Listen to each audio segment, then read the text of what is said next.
Okay, good morning. Good morning. How is everyone doing today? Get myself situated here. Um, Happy Wednesday. It's the middle of the week, right? Welcome to Melissa Chambers Consulting Wednesday Words of Wisdom.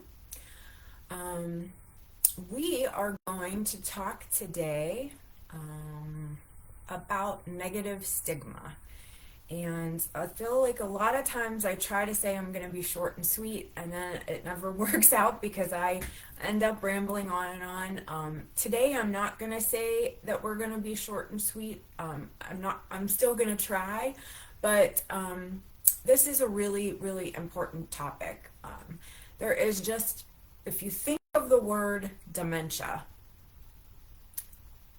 just in your mind,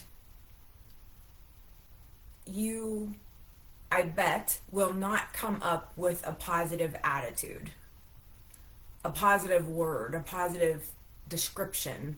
You're not going to think, when you think dementia, the word, you're not going to think happy, joy, excited. You're going to think things like, oh no, sad, mad, angry, confused. It's all going to be negative adjectives. Rightfully so, because it's a horrible disease. It's not a diagnosis that anyone wants. But if you have it, if someone that you love has it, we have to find a way to get through it, to navigate the journey, right? And that's what I'm here to try to help do. But the one thing I want to talk about is trying to help reduce negative stigma. If you have a loved one living with some type of dementia diagnosis, their life is not over. They may still be quite capable.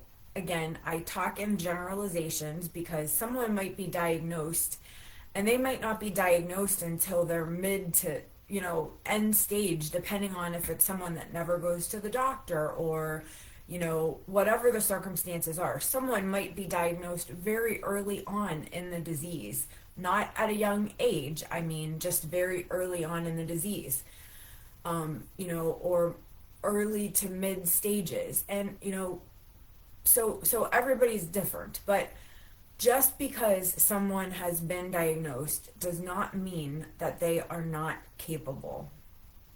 They may still be capable of living a very fulfilled, happy life.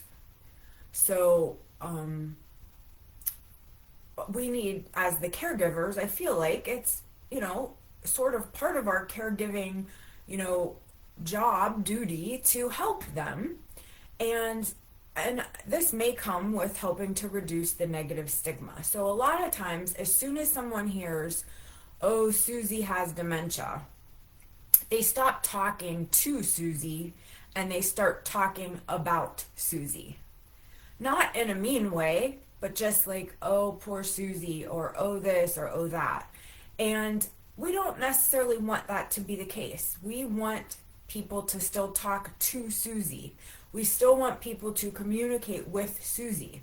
Now, sometimes Susie may not understand what we're talking about. We may have to explain it a little different. We may have to repeat ourselves. We may have to learn patience and kindness.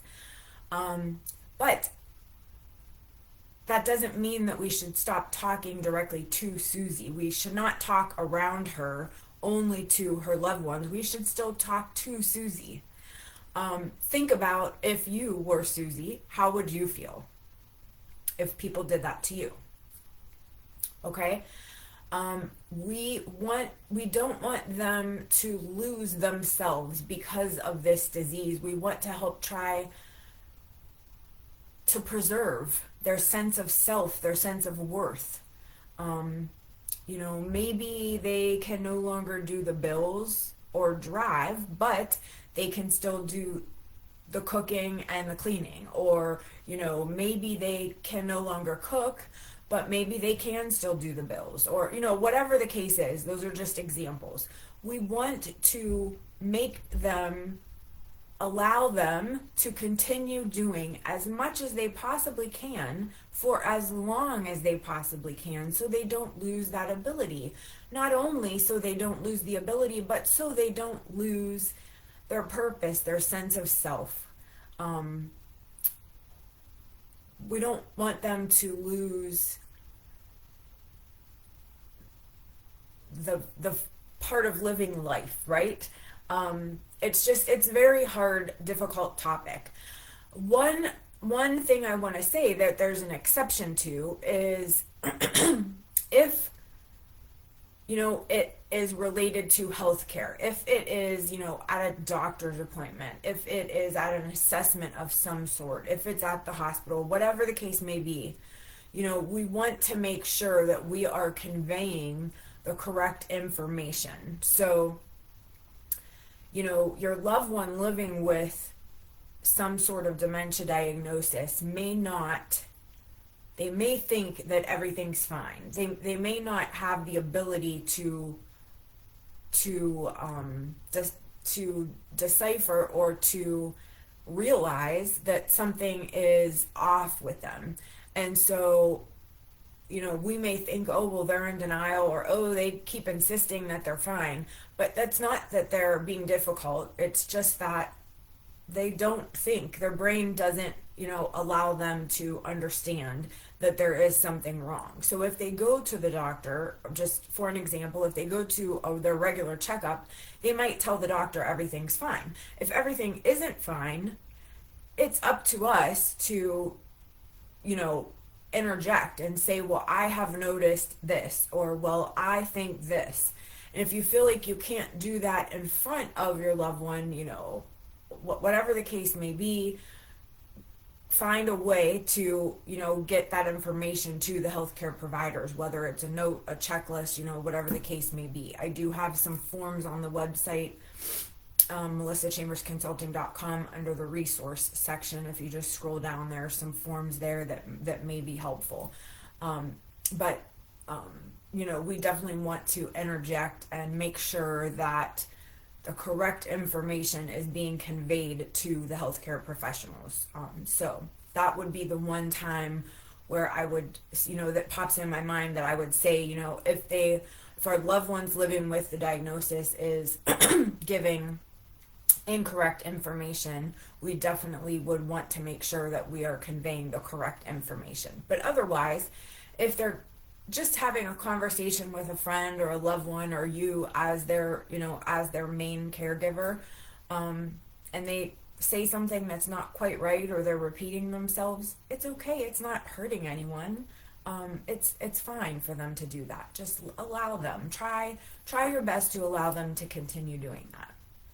Okay, so I'm cutting it off there. That was long enough, but I hope that was helpful information. If there's anything I can do for you, please don't hesitate to contact me. melissachambersconsulting.com.